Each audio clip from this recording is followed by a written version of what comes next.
Today I want to go over the workflow of the Flair Espresso Maker Pro, Flair Signature Pro.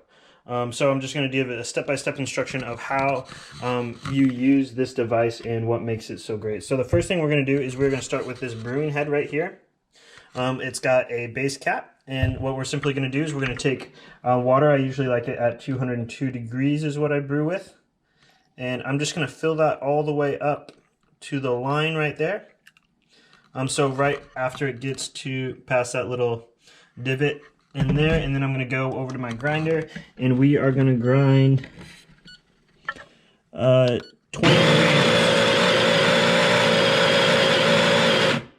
Sorry about that. That grinder is absurdly loud, but it works really well. You're going to want it probably a little coarser than what you typically would for a standard espresso machine.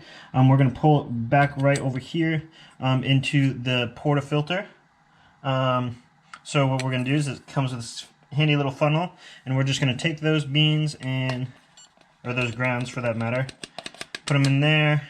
I like to take a bobby pin that I have sitting here and just simply kind of stir them to get away any clumps. This grinder does typically a pretty decent job, so I don't have to worry about a ton. And then I'm just going to shift it side to side, kind of knock it, make it pretty even. So just give it a couple taps on the ground, and then I'm going to tamp as evenly as possible. I'm still not the greatest at this. I don't need to put a ton of pressure on there. So we have that, and we are going to simply flip back over here to the Flair and lift this up. That video is going to show a bottomless film of it. So we're going to take that portafilter, put it right there, and it comes with this this screen. And what you're going to do is the good looking side that has kind of like more unison versus the I don't know, the prettier looking side, in my opinion. That's the one that goes down just like a typical shower screen would be on an espresso machine. And you're just going to drop that right there.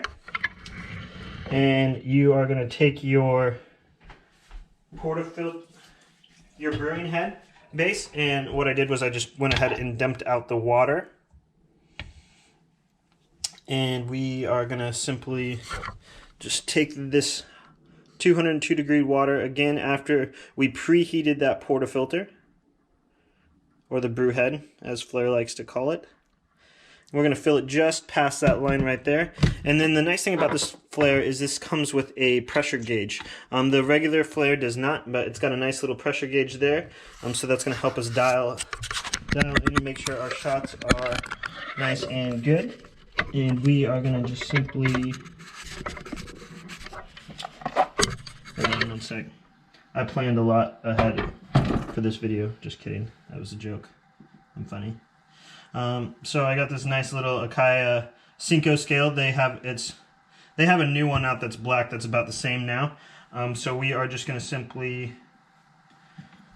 pull down, and I like to just simply get 1 bar of pressure and pre-infuse for just a tad, 1 to 2 bars, and I'll pre-infuse for about 5 seconds. And then I will pull down until I get to about 6 bars, give or take. Now, see, the one thing I don't like about the Flair is that pressure gauge is on the wrong side for me because I'm left-handed.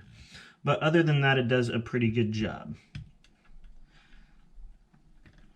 And I like to brew about 40, so it's a 1 to 2 ratio, 20 grams in, 40 grams out, and I usually do that in about 40 seconds, counting that 5 seconds of pre-infusion. And there we go.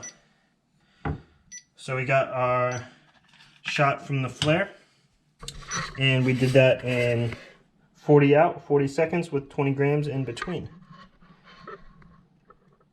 So it's a nice looking shot, good crema, and I'm sure it tastes great, just as all of my other shots from the Flair do. Thanks for watching. If you want to see some more about the Flair, I have a video comparing the Flair Pro versus the Flair Signature, so you can kind of see some more of those differences in between, as well as many other videos from home roasting to grinder modification. So I would love for you to subscribe and go ahead and check out some more of my videos. Thanks for watching.